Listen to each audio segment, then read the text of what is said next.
agradecemos a quienes estén participando en alguna campaña electoral en calidad de candidato o vocero, o también haciendo proselitismo, abstenerse de realizar cualquier acto o acción proselitista o propagandística en este evento y no hacer parte del mismo.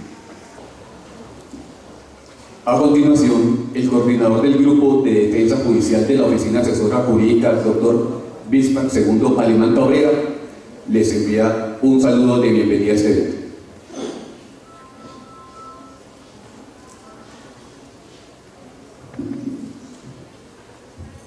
A todos los asistentes a este evento, muchas gracias a los cooperadores como OIM, a los DT que se han desplazado de sus regiones o de sus departamentos a este evento, y a todo el conjunto de funcionarios, de personal vinculado a la unidad de Antioquia, y a los miembros de las mesas de víctimas y algunas ONG presentes. Muchas gracias por su asistencia.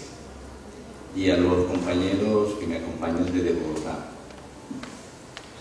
Esta campaña de antifraude ya la habíamos iniciado hace 2 años antes, y con el tema de la pandemia hubo necesidad de suspenderla. Y esta campaña no va dirigida contra ningún tramitador, hago claridad. Esta campaña nace de la realidad social que hoy tenemos en el país. En el país hoy nos hemos acostumbrado a mentir, a hacer trampa y a apropiarse de lo ajeno. Hoy es una cultura en América Latina y las normas se convierten en normas de papel. Hoy hacemos fraude en cualquier actividad, así no creamos nosotros. Por ejemplo, hacemos fraude cuando estamos en una evaluación académica y le miramos la hoja al compañero para responder. Hacemos fraude cuando pedimos las cesantías en las entidades, supuestamente para hacer mejoras en nuestro hogar, y es para gastarnos en otra cosa. Son totalmente conducta de fraude. Entonces, la Oficina Asesora Jurídica, que la dirige la doctora Gina Marcela Duarte, por directriz de la doctora María Patricia Tobón Yagarí, han decidido relanzar esta campaña.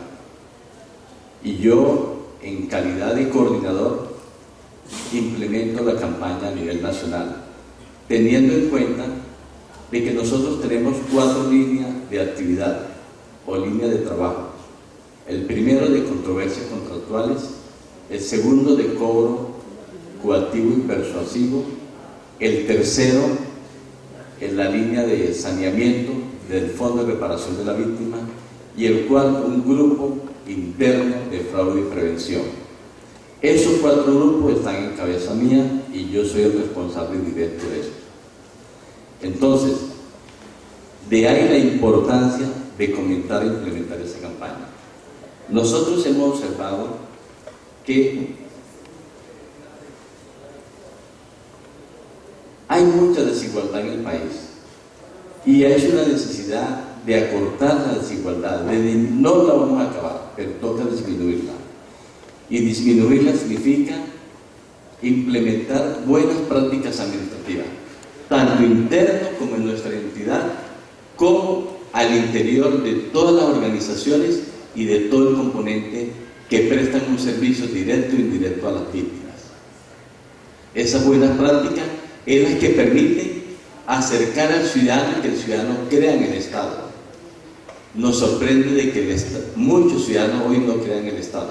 Tenemos que recuperar la confianza, tenemos que dignificar a las víctimas, pero para dignificar a las víctimas tenemos que nuestra conducta y nuestras actuaciones sean totalmente transparentes, sin ningún tipo de cobro de comisiones, sin ningún tipo de conductas extras que afecten a esa conducta de esa víctima que ha sufrido por los procesos de violencia que hoy existen en Colombia. Pero también es un llamado a la institución, a la entidad, que debe de adoptar mecanismos de controles más fuertes. Por ejemplo, todos nosotros, los que somos funcionarios públicos, alguna vez hemos escuchado las famosas auditorías. Y cuando nos dicen que viene una auditoría, pensamos que llegó el diablo. No, la auditoría es buena, en buen sentido de la expresión, porque nos permite corregir, hacer acciones de mejoras y mejorar comportamientos que puedan estar generando ciertas conductas. Ese es el primer elemento para combatir el fraude. Tener una auditoría permanente, tanto jurídica como forense, que nos permita determinar dónde estamos fallando. Ese es el primer elemento como tal de la actividad. Entonces, la auditoría es una acción de prevención y de mejora correctiva tendiente a mejorar los procesos en las entidades. Lo segundo es diseñar estrategias e implementar las políticas diseñadas en la prevención del daño antijurídico. Es nosotros tener la plena identificación de quién es la víctima, quién es el beneficiario, tener un contacto directo con ese beneficiario y saber cuáles son las realidades sociales de ese beneficiario, cuáles son las realidades económicas que tiene ese beneficiario y cuáles son las realidades culturales o el entorno social que viene afectando a ese beneficiario de la ayuda del Estado. Y el tercer elemento es que tenemos como entidad la necesidad de crear nuevas estrategias de gestión administrativa. Esas nuevas estrategias implican, por ejemplo, rodearse de gente de confianza. Parece mentira, pero rodearse de gente de confianza. Otro de los elementos es generar al interior de la entidad una retroalimentación, de que el conjunto de funcionarios de las entidades conozcan todos los procedimientos internos, conozcan el quehacer cotidiano de todas las áreas o las dependencias para hablar un solo lenguaje. Porque los pescadores de ilusiones que se aprovechan de las víctimas encuentran esa gran deficiencia en la entidad. Hay entidades o hay dependencias donde un compañero no sabe qué hace el otro. Entonces necesitamos articular un solo discurso, un discurso donde todos tengamos una sintonía total para que ese mensaje sea claro y contundente. Con eso, toda la memoria histórica de la entidad también va a permanecer constantemente retroalimentándose y generando procesos de cambio. La auditoría forense es una actividad multidisciplinaria porque implica la vinculación de diferentes áreas en una entidad. Implica la participación del área financiera, implica la participación del área administrativa, implica la participación del área de reparaciones, de indemnizaciones, la directora misma del DT, y también es un papel importante el que juega la dependencia jurídica, porque realmente termina siendo el conductor de esa actividad como tal, de esa estrategia. Entonces es muy multidisciplinario porque participan todos los sectores de la entidad y eso hace posible que disminuyamos los elementos de fraude y de corrupción en la entidad.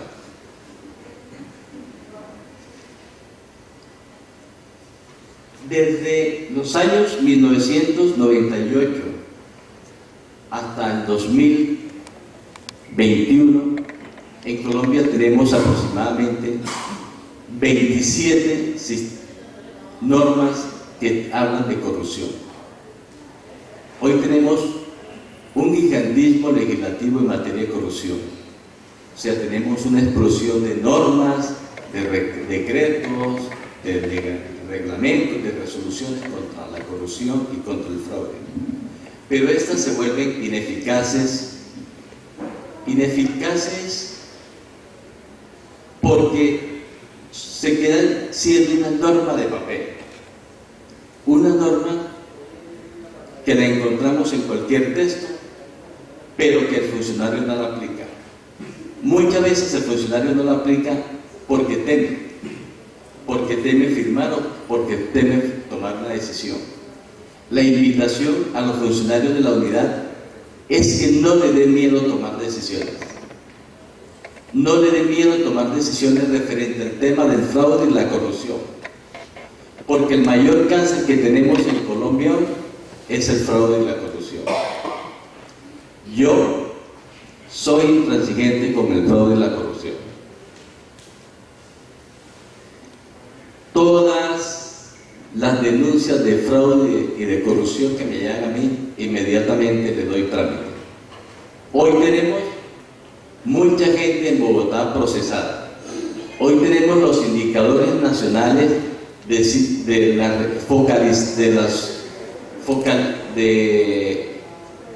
las DT focalizadas donde hay mayores conductas de fraude y de corrupción.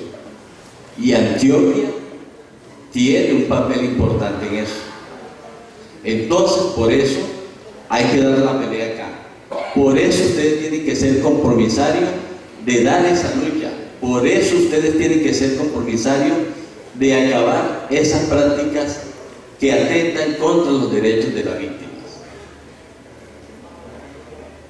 En este momento en Bogotá tenemos 20 personas que están acogiéndose al principio de oportunidad, más unos testimonios que lo vamos a mostrar hoy de algunas otras personas que han defraudado a la unidad y han llegado al principio de oportunidad, se han acogido a sentencia anticipada y esas personas hoy están devolviendo los dineros que le robaron al Estado.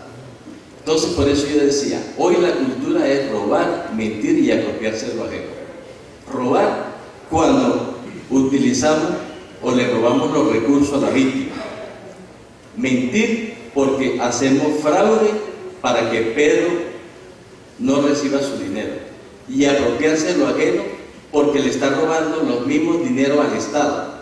Los dineros que nos roban a nosotros es un dinero que se le roba al Estado. Y ese dinero es producto de los tributos que paga cada ciudadano. Así de sencillo.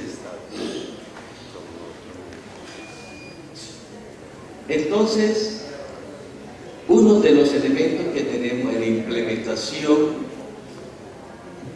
de esta campaña es establecer en cada DT una matriz de riesgo. Una matriz de riesgo que nos permite gestionar los riesgos de corrupción. Eso significa que los DT tienen que fortalecer los controles internos. Otro de los elementos es la racionalización de los trámites. Debemos tomar decisiones, debemos de desarrollar el artículo 209 de la Constitución, que es celeridad, impulso procesal y la toma de decisiones. No podemos permitir que a una víctima durante mucho tiempo se le tenga de allá para acá sin resolverse. Las entidades debemos tomar una decisión y establecer unos trámites internos que nos permite también implementar los sistemas integrados de gestión de calidad. Esa racionalización de los trámites es la segunda estrategia contra el fraude y la prevención. El tercer elemento es la rendición de cuentas. La rendición de cuentas permite de que la víctima y la entidad se confronten y se sincericen sobre qué estamos haciendo bien y qué estamos haciendo mal. Todas las entidades no funcionan a la perfección. Todas las entidades tenemos defectos. Pero con el concepto de la rendición de cuentas, eso nos permite hacer mejoras. Mejoras para lograr no el cambio, sino la transformación de los quehaceres cotidianos que hace la unidad y que hace cada entidad a nivel nacional. Eso es muy importante. El cuarto, fortalecer la atención al ciudadano. Y ese fortalecimiento de la atención del ciudadano significa los mecanismos para mejorar. Cómo nosotros hacer visible la entidad en todo el territorio nacional. Cómo hacer visible la entidad en todos los puntos de atención. Que el ciudadano sepa que hay una oficina amiga, que hay una oficina que le atiende sus necesidades para que no se tenga que ir donde el otro, para que el otro no le quite el 30%, para que el otro no se le quede con el 40%, para que el otro no tenga poderes, para que cuando le llegue la ayuda, esa persona no tenga disminuida sus recursos como tal. Y esa oficina de atención del ciudadano también debe tener un papel importante, es comenzar a educar a esa víctima, que no solamente es el factor monetario, lo importante. Hay que decir a las víctimas hoy que tienen que entender que realmente el Estado hoy no tiene plata para cumplir la total de las obligaciones como tal. Tenemos 9.853.755 víctimas. No hay presupuesto en Colombia para eso. Eso significa que habría 300 billones de presupuesto y no lo hay. Entonces tenemos que plantear otra alternativa diferente a lo económico. A lo económico. Esa es una realidad. Y esos 300 billones de pesos implicarían 50 años de los recursos de la nación. Y cuando esos 50 años pasen, muchas de estas primeras víctimas no van a tener ningún beneficio. Entonces, mire que el llamado no es que estemos nosotros en contra de los tramitadores. Estamos siendo racional, es la racionalidad, un elemento de sentido común, es un elemento práctico para construir un país más justo, más equitativo, como lo decía Juan Carlos al inicio de este experimento. Pero otro de los elementos que debemos fortalecer es el tema de la transparencia y el acceso a la información y a la participación ciudadana. Las mesas de víctimas deben ser vigilantes con la actividad, pero las mesas de víctimas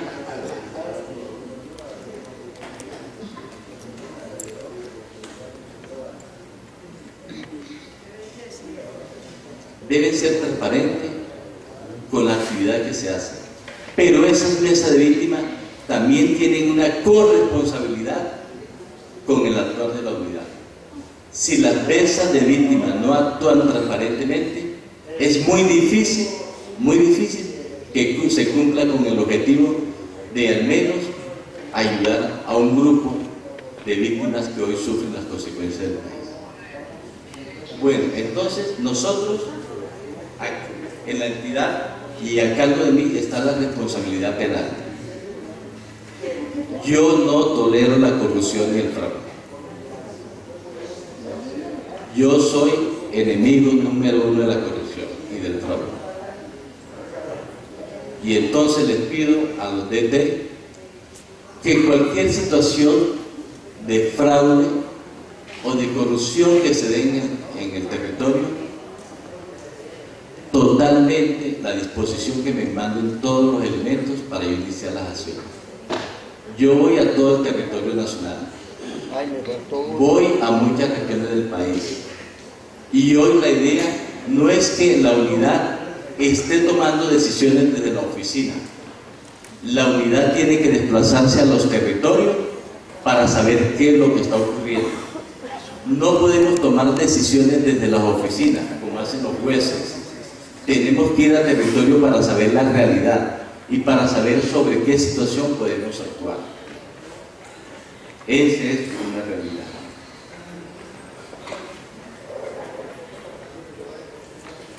Hoy tenemos diferentes tipos de fraudes.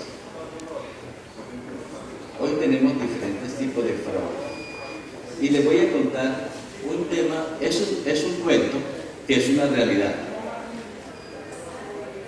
Siempre pensamos que el fraude se le hace a grandes empresas, como a Coca-Cola, como a Procter & Gamble, como a Amazon, bueno, y a muchas otras empresas. Eso no es cierto. El fraude se le hace a todas las instituciones. Mire el problema de fraude que tuvimos hace un mes en el Estado colombiano. Cómo esa conducta de fraude afectó a la Administración de Justicia, a un privado que fue Sanita en Colombia hace 3 meses, cómo esa conducta de fraude afectó al sector bancario y a otros más. Una encuesta realizada con la firma Clear Shiner, que es una empresa especializada en el mundo de soluciones de fraude, establece que 63.4 millones de pedidos analizados en el mundo han sido de fraude. Eso significa aproximadamente que 965 millones de euros se han perdido en temas de fraude. Pero eso no es nada.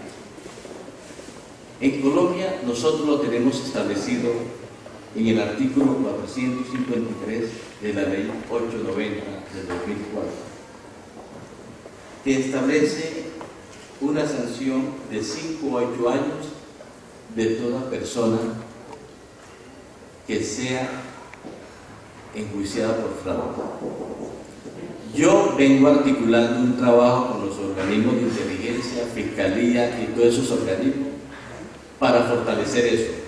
He pedido a la Dirección Nacional de Fiscalía que se cree una unidad para que todos los delitos de fraude y de corrupción de la unidad para las víctimas sean tramitadas por una unidad especial. Así de sencillo. Con eso concentramos todos los procesos en un grupo de fiscales y esos fiscales impulsen la actividad como tal. Si en el mundo hay ese efecto de fraude, ¿cómo sería si nosotros evitamos que el fraude se dé al interior de la unidad? ¿Cuánto podríamos recuperar y beneficiar a cuántos cientos de personas que están sufriendo las consecuencias de fraude? O que se le quita el 30% cuando se le reconoce la indemnización por no otro motivo.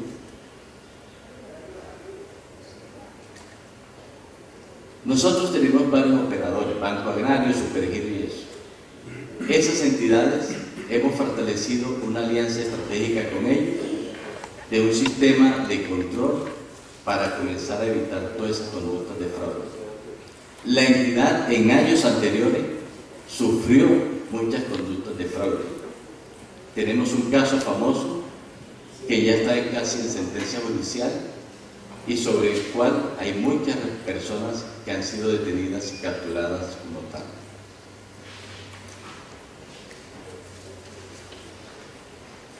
Bueno, hoy tenemos cantidades de figuras de fraude, pero también hay un fraude que se viene dando, que es el fraude académico. Todos sabemos que el pitch y eso, hay un fraude académico que se viene dando. En América Latina, desgraciadamente, Argentina ocupa el primer puesto en el mundo y en América Latina del tema del fraude académico. El 30% de los títulos que se venden por internet de especialización son de fraudes académicos. En el año 2009 sucedió un caso famoso, no sé si ustedes conocen el caso de Chester. Chester es un nombre de un perro. Y esto ocurrió en la Universidad de Rocheville University. Cualquiera puede ingresar a esa página y se encuentra esa situación. Aquí la señora Victoria Phillips, que es la dueña de una entidad que hace estudios sobre educación por línea, Coyo, y en la Universidad de Rockville inscribió a su can llamado Chester por euros. Chester, a los 30 días, recibió el diploma de un doctorado por dicha universidad. Ojo, ese es un caso de fraude. Pero lo más triste es que eso sucedió en el 2009. Y cuando uno mira las estadísticas, anoche las miraba, encuentra uno que esa universidad tiene 77.000 personas tituladas. Aún continúa ofreciendo los programas. Entonces uno se pregunta, ¿será que si una universidad gradúa en un doctorado a un perro es de confianza? Y así tenemos cantidades de casos. Cuando a usted le llega el mensaje por WhatsApp que recoge un paquete de apostal, que recoge uno de 472, todo eso es fraude. Cuando le dicen que tal compañía le va a pagar, usted se puede ganar $1 millón diario haciendo tales trámites, eso es fraude, señores. Entonces miren cómo hemos generalizado la conducta del fraude. Y como entidad no podemos permitir eso. Como entidad tenemos que declarar la guerra al fraude y a la corrupción. Les voy a contar solamente 14 casos de fraude académico. O sea, los más comunes. El primero es copiar en un examen la respuesta de un compañero. El segundo es dejar que un compañero copie las respuestas a unos exámenes. El tercero, copiar el trabajo de un compañero. El cuarto es prestar un trabajo para que lo copie. El quinto es bajar un trabajo en internet y presentarlo como propio. El sexto, utilizar las ideas de un autor sin citarlo. El séptimo es copiar y pegar textos en internet sin citar al autor. El octavo es presentar un certificado falso para no asistir a clase o para no presentar evaluación. ¿Por qué lo digo? Porque estamos en un escenario educativo. El noveno es utilizar herramientas que no están autorizadas en una evaluación. A veces uno, cuando hace evaluaciones, ve que el estudiante saca la computadora, saca la tablet, el teléfono. El décimo es muy común y parece mentira: firmar una lista de asistencia a nombre de un compañero que no llegó. El 11º, incluir a alguien en un grupo sin haber colaborado en el trabajo. El 12º, aparecer como miembro de un grupo sin haber colaborado en el trabajo. El 13º, copiar o parafrasear a parte de otro trabajo sin hacer referencia correspondiente. Y el 14º, presentar un examen o prueba a nombre de un compañero. Yo les pregunto a ustedes, si hoy que estamos aquí sinceramente, ¿quién de ustedes no ha hecho ninguno de esos? O el 15º, colarse en el sistema de transporte. En Bogotá uno encuentra gente de 60, 70, 80 años colándose en el sistema de transporte. Yo le pregunto a ustedes, ¿quién no ha hecho ninguno de esos? Yo he hecho alguno de esos. Entonces observemos que todos son conductas de fraude. Entonces tenemos que comenzar a educar y a fortalecer la institucionalidad.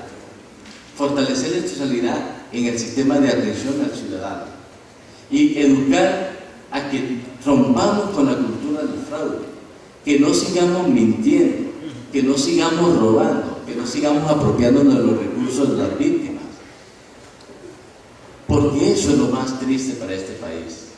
Y así no podremos disminuir la desigualdad social. Todos ustedes, los que están en el tema víctima, trabajan por un proyecto de construir un país más justo, más social y más equitativo. Hagámoslo realidad, pongámonos la mano en el pecho, comprometémonos, no a cambiar, sino a transformar nuestra actividad cotidiana. Si somos tramitadores, seamos sinceros, digámosle al cliente: es esto, señores.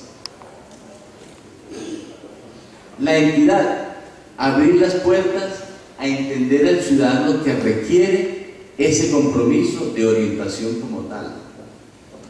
Pero tenemos que comenzar a transformar nuestro modo de actuar y nuestro modo de sentir y de pensar.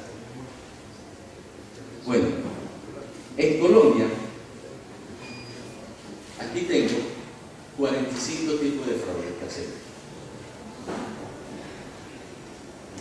Pero el fraude que más conocemos es el fraude electoral. El fraude electoral como tal. Pero también, por ejemplo, esta entidad o esta unidad ha sido víctima de suplantación. Tengo un caso que en este momento después vamos a tratar de abordar, que es el caso de la señora Ruth Norelis Mazo Mazo. Es un caso de fraude de suplantación que se dio aquí en Medellín, donde es un caso emblemático para la entidad. Es un caso que ha puesto a correr la institucionalidad para tomar decisiones y fortalecer esta medida. Tenemos otro caso muy grande de fraude que sucedió hace unos años de Supergiro. Tenemos varios casos de fraude que se han dado al interior de la unidad. Y no podemos permitir que esa conducta de fraude, por ejemplo, el de la señora Ruth Norelis Mazo Mazo, es un fraude y es una suplantación de identidad que afecta los recursos para otro grupo poblacional que podría beneficiarse como tal. Entonces hay que entender que cada vez que yo hago un fraude a la unidad, estoy afectando a un grupo importante de personas. Estoy afectando a un grupo de víctimas que ha sido sujeto de ciertas condiciones extremas por la violencia y no lo podemos seguir nosotros revictimizando con esas conductas como tal, porque estamos permitiendo el fraude. Entonces la invitación es eso, señores, a que debemos de combatir integralmente el fraude y la corrupción al interior de la unidad. Para combatir eso tenemos que acompañarnos de las organizaciones amigas o de las entidades amigas, llámese personería, llámese defensoría, ministerio público, las alcaldías y todos los órganos de control.